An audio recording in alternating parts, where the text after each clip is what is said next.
दोस्तों, जब गवर्नमेंट ने कहा था कि हम जीएसटी रिफॉर्म करेंगे, सिर्फ 2 स्लैब रह जाएंगे 5% और 18% के, तो ये नया 40% का स्लैब क्या है, अगर ये स्लैब लाया गया है तो ये किन चीजों के ऊपर लगेगा, और क्या एक्चुअल में जो चीजें 12% से 5% हुई है इससे आपको कोई फायदा मिलेगा भी, या फिर ये सिर्फ कहने की बातें हैं, एक्चुअल में आपके हाथ में कोई फायदा नहीं आएगा, और इन सब चीजों का हमारे स्टॉक मार्केट के ऊपर क्या इंपैक्ट पड़ेगा, आज हम इसके बारे में डिटेल में बात करने वाले हैं। अगर आप जीएसटी रिफॉर्म के ऊपर कोई वीडियो देखना चाहते हैं जिसमें आपको सारी इंफॉर्मेशन मिल जाए, तो वो ये वीडियो है जिसमें आपको सब कुछ मिल जाएगा, और इसके बाद आपको इस टॉपिक के ऊपर कोई और वीडियो देखने की जरूरत नहीं पड़ेगी। तो एक बार यहां पे देख लीजिए, ये जो जीएसटी काउंसिल की मीटिंग हुई है, यहां पर जो भी डिसीजन लिए गए हैं वो सबसे अच्छी बात है कि इसी महीने 22 सितंबर से लागू हो जाएंगे।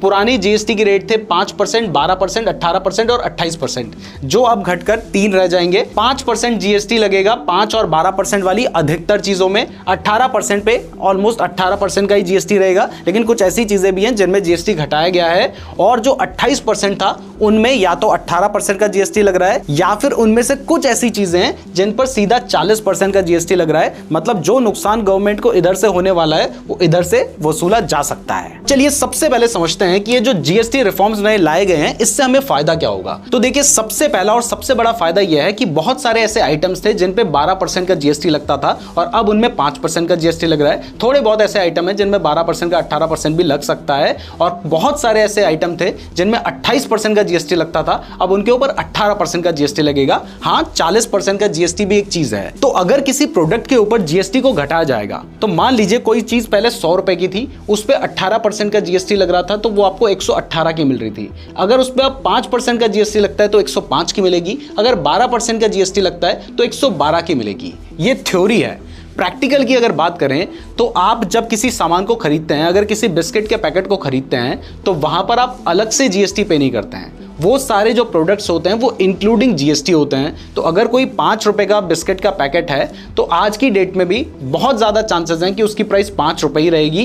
एक्चुअल जो फायदा होगा वो मैन्युफैक्चरर के हाथ में जाएगा। लेकिन इसके अलावा जो बड़ी चीजें होती हैं जिनकी प्राइस आपको दिखाई जाती है विदाउट जीएसटी और बाद में जीएसटी जोड़ लिया जाता है, तो इन सब में आपको थोड़ा बहुत डिफरेंस देखने को मिल सकता है। यानी कहने का मतलब यह है कि अगर जीएसटी घट गया तो इट डजंट मीन्स कि प्राइस भी घट जाएगी, वो मैन्युफैक्चरर के ऊपर बहुत ज्यादा डिपेंड करता है। तो अब ये ऊपरी ऊपरी बातें बहुत हो गई, अब सेक्टर वाइज बात करते हैं कि कौन से सेक्टर में क्या फायदा होने वाला है, और शुरुआत करते हैं एफएमसीजी सेक्टर से। देखिए, एफएमसीजी सेक्टर यानी जो भी आपकी रोजमर्रा की चीजें होती हैं, जैसे कि मक्खन हो गया, मिल्क हो गया, जैम हो गया, हनी हो गया, ऑयल एंड फैट्स हो गया, चीनी हो गई, नूडल्स हो गया, नमकीन हो गया, इन सारी चीजों पे पहले 12% का जीएसटी लगता था, अब 5% का जीएसटी लगेगा। यानी अगर मैन्युफैक्चरर चाहे तो प्राइस को घटा सकता है, वो सेम भी रख सकता है, ये उसके ऊपर डिपेंड करता है। अगर सेम रखेगा तो उसका प्रॉफिट बढ़ेगा, ओवरऑल कंपनी को फायदा होगा। अगर घटाता है तो आम जनता के हाथ में भी वो थोड़ा बहुत फायदा पहुंच सकता है। इसके बाद जो दूसरा सेक्टर है वो है इंश्योरेंस सेक्टर। देखिए, एक बहुत ज्यादा गवर्नमेंट को क्रिटिसाइज किया जाता था कि आप इंश्योरेंस सेक्टर के ऊपर भी हमसे 12% का जीएसटी ले रहे हैं। तो अब गवर्नमेंट ने एक बहुत अच्छा काम किया है जो कि किसी ने एक्सपेक्ट नहीं किया था,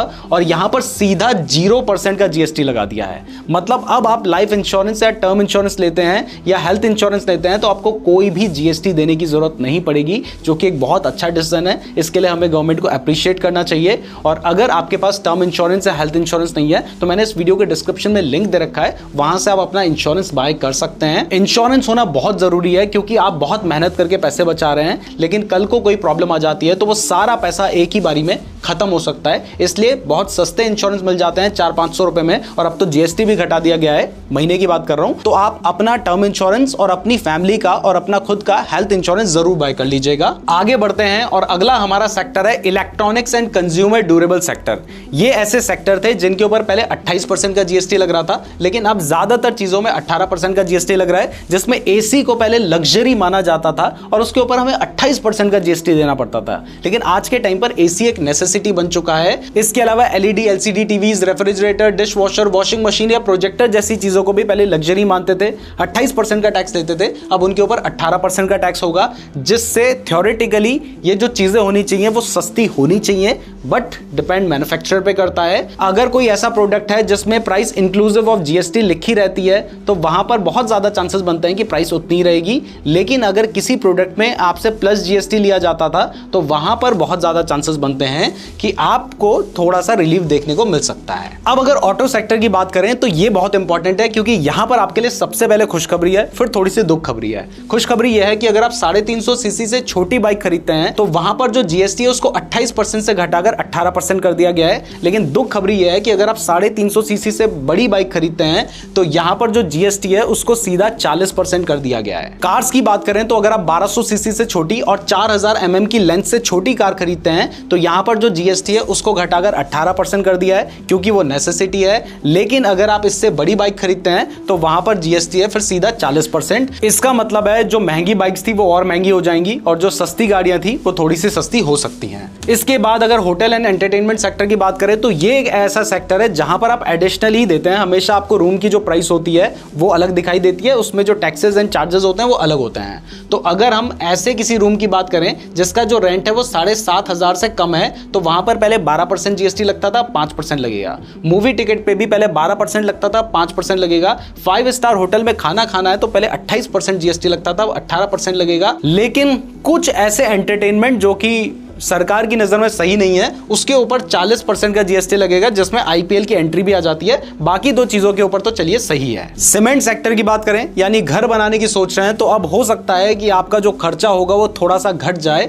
क्योंकि सीमेंट के ऊपर भी पहले 28% का जीएसटी लगता था जो कि अब घटाकर 18% कर दिया गया है। 22 सितंबर से इफेक्टिव हो जाएगा। इसके अलावा जो बाकी कंस्ट्रक्शन मटेरियल हैं जैसे कि फिनिशिंग या स्ट्रक्चर से रिलेटेड जो मटेरियल्स हैं उनके ऊपर भी 12% से जीएसटी को घटाकर 5% कर दिया गया है। कौन कौन सी वो चीजें हैं आप यहां पर देख सकते हैं। अब आते हैं सबसे इंपॉर्टेंट चीज पे कि भैया 40% जीएसटी कहां लग रहा है और ये अलग से क्यों लगाया जा रहा है। तो देखिए, सरकार ने कहा है कि 40% का जीएसटी हम उन चीजों से वसूलेंगे जो कि या तो बहुत हाई एंड लग्जरी है या फिर सिन यानी कि पाप है, यानी ये पाप करने का टैक्स है। तो अगर आप कुछ गलत चीजें खाते हैं तो इनके ऊपर टैक्स लग रहा है, जो कि जस्टिफाइड है गवर्नमेंट का कहना भी। लेकिन इसमें एक चीज है जिस पर आप लोगों का ध्यान नहीं गया होगा और वो ये है कि अगर आप कोई alcohol free sugary beverages buy करते हैं, कोल्ड ड्रिंक वगैरह ये चीजें बाय करते हैं तो यहां पर भी अब 40% का जीएसटी लगेगा। यानी जो कोल्ड ड्रिंक की बोतल है, चीजें सस्ती हो ना हो, वो महंगी जरूर होने वाली है। आपके अकॉर्डिंग ये डिस्टेंस सही है या नहीं, ये कमेंट करके बताइएगा। मेरे अकॉर्डिंग तो सही है। बाकी गवर्नमेंट का इसके ऊपर लॉजिक है कि जो भी गलत चीजें हैं वहां से गवर्नमेंट अपने रेवेन्यू को एक तो रिकवर कर सकती है जो गवर्नमेंट को इससे लॉस होगा। दूसरा फायदा यह है कि अगर इन चीजों को महंगा किया जाएगा तो गवर्नमेंट का लॉजिक है कि इससे उन चीजों का जो कंजम्पशन है वो भी थोड़ा घट सकता है, यानी इससे समाज की भलाई ही होगी। अब ये जो भी जीएसटी रिफॉर्म्स किए गए हैं इसके इकोनॉमिक इंपैक्ट की बात करें तो देखिए, मैंने आपको सेक्टर वाइज चीजें बताई हैं। जिन सेक्टर में जीएसटी घटा है उन सेक्टर के जो प्रॉफिट मार्जिन है वो बढ़ेंगे, यानी उनका रेवेन्यू बढ़ सकता है। तो लॉन्ग टर्म के लिए वो उनके लिए बहुत अच्छा है। स्पेशली इंश्योरेंस सेक्टर में सीधा जीएसटी 0 कर दिया गया है तो ये सब उनके लिए अच्छा है। लेकिन जिसमें जीएसटी बढ़ा है और जिन कंपनीज का रेवेन्यू उस पर्टिकुलर प्रोडक्ट से आता है तो उनके लिए ये काफी नेगेटिव है। ऑलमोस्ट कह सकते हैं कि ज्यादातर सेक्टर्स के लिए ये जो जीएसटी रिफॉर्म्स हुए हैं ये पॉजिटिव हुए हैं। बट हर रिफॉर्म की एक कीमत होती है। तो अभी सरकार का मानना है कि ये जो रिफॉर्म किए जा रहे हैं इससे सरकार का 85,000 करोड़ के आसपास का नुकसान हो सकता है। ये सरकार के अलावा एसबीआई सिक्योरिटीज की रिपोर्ट के अकॉर्डिंग हम आपको बता रहे हैं। लेकिन बाकी स्टेट्स का मानना है कि भाई अपना ही नुकसान क्यों देख रहे हो, हमारा भी तो देखो। टोटल मिला के उनका मानना है कि लगभग 2 लाख करोड़ के आसपास का नुकसान हो सकता है।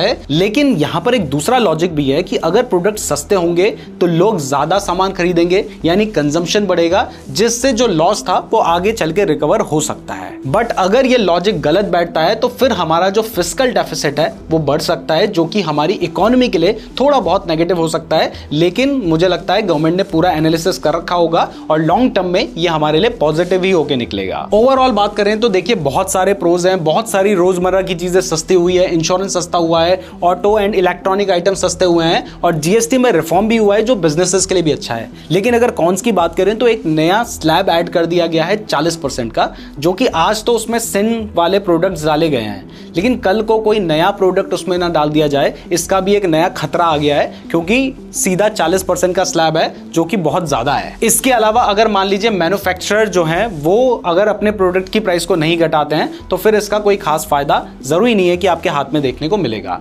बाकी ओवरऑल अगर बात करें तो कौन कौन से ऐसे प्रोडक्ट हैं हैं जिनके ऊपर कम जीएसटी है, वो आप स्क्रीन पे देख सकते हैं। 0% जीएसटी है जो लाइफ सेविंग दवाइयां होती है उनके ऊपर। इसके अलावा लाइफ एंड हेल्थ इंश्योरेंस के ऊपर, जो बच्चों के एजुकेशन मटेरियल है उन सब चीजों के ऊपर, और बहुत ही इंपॉर्टेंट चीजें जिसके बिना इंसान का गुजारा नहीं चल सकता, जैसे कि रोटी, ब्रेड, पनीर एक्सेट्रा। 5% का जीएसटी लगाया जा रहा है उन चीजों के ऊपर जो कि ह्यूमन नेसेसिटी से थोड़ा सा ऊपर है, जैसे कि हेयर ऑयल, शैम्पू, टूथपेस्ट, ये सारी चीजें इसके ऊपर आ जाती है। मिल्क बॉटल, बेबी नैपकिन्स, ये सब चीजें भी 5% के अंडर आ जाती हैं। फिर आता है 18%, जो कि एक बेस रेट है और ज्यादातर चीजों पे 18% का ही जीएसटी रहेगा। लेकिन एक नया जीएसटी है जो कि है 40% का, जो कि एक तरह से सिन टैक्स है और गलत चीजों के ऊपर लगाया जाता है, लेकिन कुछ हाई एंड जो लग्जरी होती है उनके ऊपर भी ये टैक्स लगाया जाएगा। कंक्लूजन की अगर बात करें तो आपके हाथ में फायदा तभी पहुंचेगा जब मैन्युफैक्चरर एक्चुअल में प्रोडक्ट की प्राइस को घटाएंगे। ज्यादातर चांसेस हैं कि वो प्राइस को नहीं घटाएंगे।